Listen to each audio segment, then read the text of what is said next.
ரொம்ப டயர்டா இருக்கா?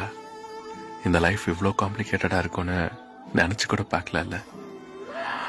சில நேரங்களில் கத்தி அலனும் போல தோணுதில்ல. சாஞ்ச அழுக ஒரு தோல். நம்ம புலம்பல்கள் எல்லாம் அப்படின்னு சொல்லி கேட்கறதுக்கு ஒரு குரல் இருந்தா எவ்வளோ நல்லா இருக்கும்ல.